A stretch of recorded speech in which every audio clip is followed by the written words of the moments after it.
राजस्थान के एक छोटे से गांव में काव्या अपने माता पिता के साथ रहती थी। उसका परिवार गरीब जरूर था लेकिन खुश था। लेकिन एक हादसे ने सब बदल दिया। एक सड़क दुर्घटना में उसके माता पिता की मौत हो गई।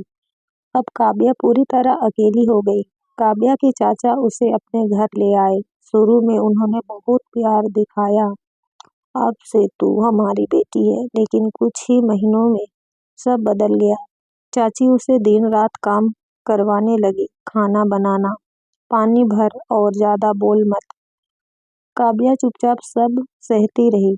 एक दिन चाचा को पता चला कि शहर के एक बहुत ही अमीर आदमी को शादी के लिए सीधी सादी लड़की चाहिए। चाचा के मन में लालच आ गया। उन्होंने सोचा अगर काव्या की शादी वहां कर दे तो हमें भी फायदा मिलेगा। उन्होंने बिना काव्या की मर्जी के रिश्ता पक्का कर दिया। काव्या की शादी एक बड़े घर में हो गई। वहां सब कुछ था, पैसा, शोहरत, नौकर चाकर, लेकिन दिलों में जगह नहीं थी। उसकी सास उसे हर बात पर ताने देती, हमने एहसान किया है तुझ पर।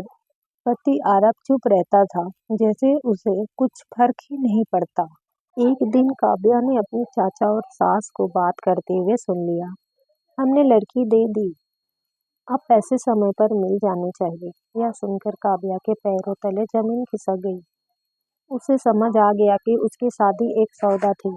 उस रात काव्या बहुत रोई, लेकिन फिर उसने खुद से कहा, अब मैं रोऊंगी नहीं, कुछ बनकर दिखाऊंगी।